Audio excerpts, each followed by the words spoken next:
After a lot of contemplating and trying to think of new ideas for videos, I came across an idea that just popped up into my head as everything else was crisscrossing.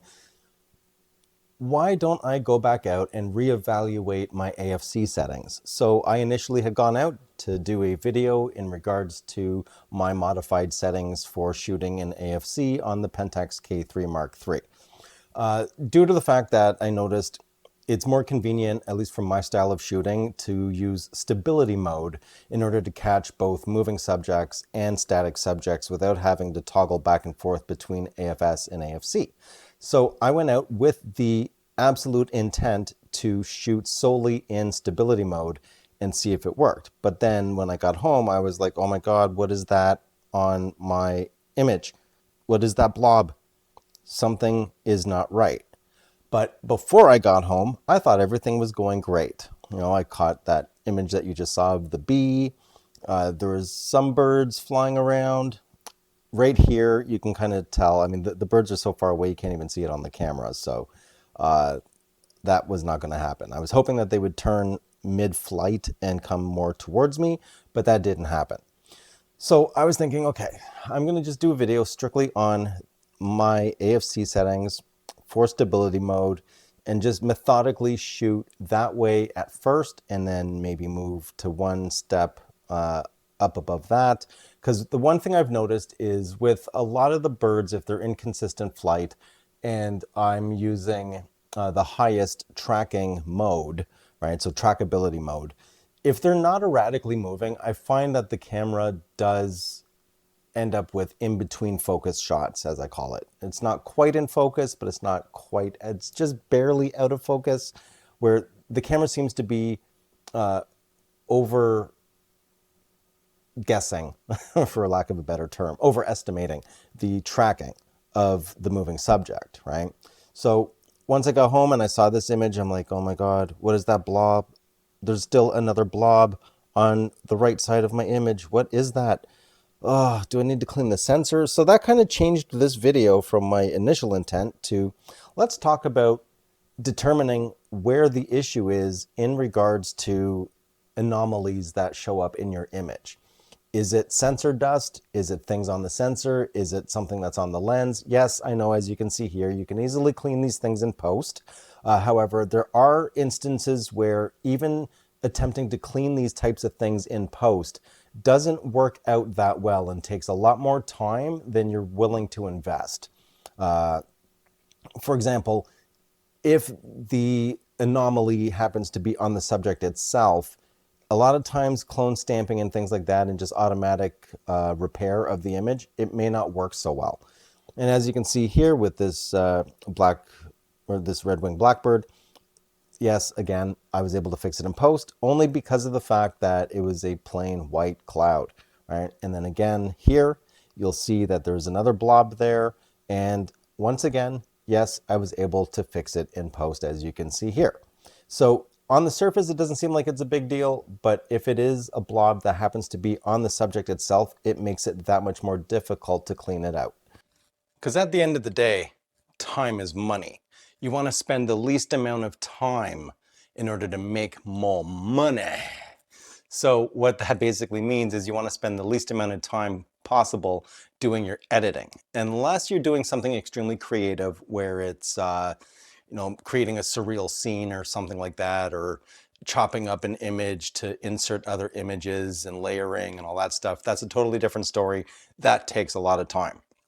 But for the majority of us, we just want to get the shot and then be able to edit what we need to edit to clean it up, make it look more artistic in a matter of speaking, and then send that off to the client or print it ourselves or share it on social media, whatever. You want to just basically make the greatest image out of what you captured as possible. And it makes it more difficult when you have to fix problems, right? So let's take a look at how to go about determining whether it's the lens or the sensor that needs to be cleaned on your camera. Okay, so the first thing that I do is I will use the same lens I was shooting with previously, so in this case the HD 55-300 PLM, and I will set this to aperture f22, I will do this in manual. Just see if you can see that. So I am at f22, 3-second shutter at ISO 800. And I'm going to be overexposing. If you look at the bottom here, where the meter is, it's basically going to be overexposed by a few stops, just so everything is completely white. I'm just going to take a shot of this gray wall. And it doesn't matter if your hands are shaky or not, because whatever anomaly is in the image is not going to move, right? So let's zoom in to almost 100% and look at what we have right there. Absolutely terrible. So from there, what I will do, and now there we go, now it's focused. Then what I will do is I will switch lenses in order to determine whether or not it's the lens that has the issue or if it's actually something on the sensor itself. So let's go ahead and do that. Put my cap on. Put my cap on. And throw that down there. And I will switch to the 1650 PLM. The settings are going to remain the same. F22. 3 seconds. ISO 800. Fantastic. Now let's take a shot and see what happens. I'll zoom in just to make sure that that post is not in the way and I'm not getting any of that stuff. I just want a plain area. Yes, I know there's a bit of shadowing, but the overexposure that I'm going to be using will minimize the shadowing, right? And this is just for illustration purposes only anyways. So now let's see if it shows up in this image. And what do you know? It's there. So now I know it's not the lens. It's actually the image sensor. So let's get on to cleaning up this problem. Now, unfortunately, Pentax removed over the last few cameras the dust alert, which was a very convenient way to take your test shot. It would give you the lens mount so you could see exactly what the location of the dust is. Unfortunately, due to the fact that there's a mirror and things are flipped, yeah, I don't know why they got rid of the dust alert function, because it gave you the exact left side, right side perspective of exactly where the dust would be or the debris or whatnot that's on the sensor, and it was hunky-dory. Everybody was great, right? Very easy to follow. That's gone. It's gone. So let's just deal with the whole sensor. So the first thing you want to make sure of is that you have a full battery. As you'll see, I have a full battery, right? So from there you go into the menu, and that on this camera setup, and then it's the number 6 maintenance menu, sensor cleaning. All right, so once you hit execute, you'll hear this little click, and what that does is it pulls the mirror up. So you just have the sensor. Nice, beautiful sensor. So we're going to take just a regular blower. We're not going to get fancy with the electrical blowers or anything like that. I'm going to hold the camera facing vertically so that any of the debris will fall out of the camera. And just keep blowing around and hope for the best. Should be okay. Keep the camera down, turn it off, mirror flips back in place. Grab the lens, remount it, and now we do another test shot. So let's see what happens.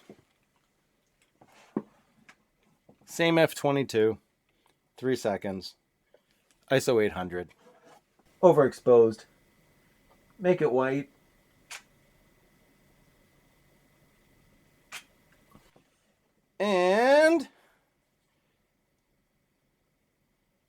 It is clean.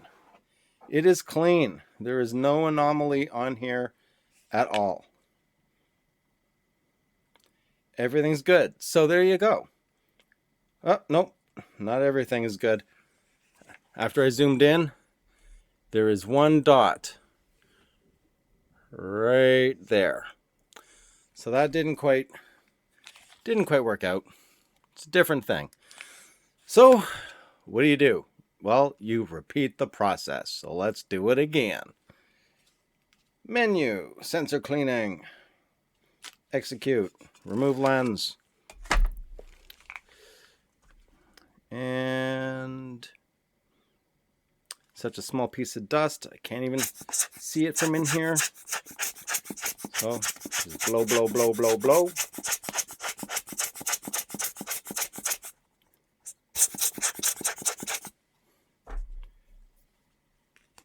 Turn it off. Remount the lens. Try it again.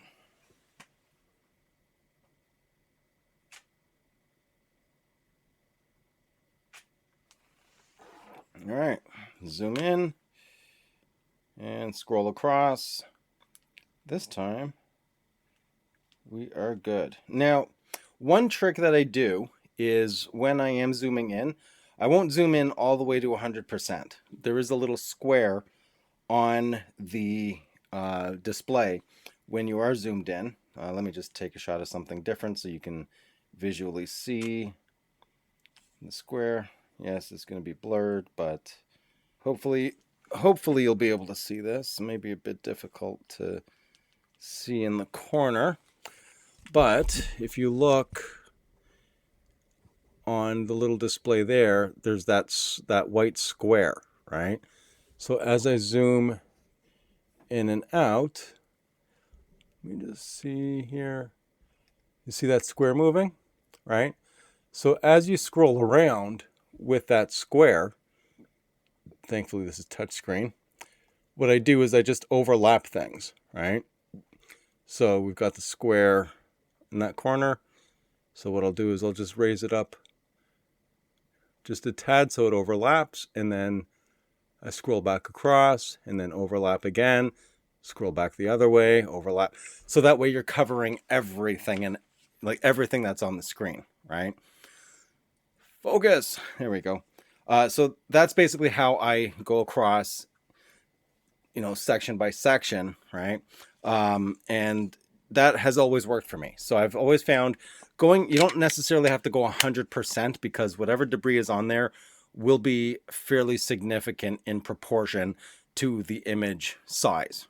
So you don't have to zoom in 100%. You can zoom out a little bit and just make sure you overlap so you're covering everything. And I just did that, and we are now good to go. Actually, I guess I should show you what came out of the other one. So yes, there are some shadows on here, but regardless, even with the shadows, so you see that little square, go up a bit, go back the other way, go up, go back the other way. All right, there's nothing there, right? So images are clean, everything's good. So now I can start focusing on the video I originally intended to do, since now the images will actually be clean.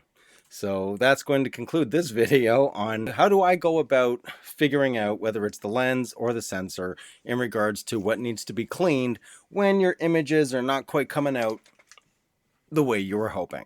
If you like the video, leave a like. If you have not already, please do subscribe. Always helps out. I know it's very repetitive and it's annoying for me too, but hey, people say you gotta say it, so I say it. You want to support the channel? Read the description. Read the description for all information.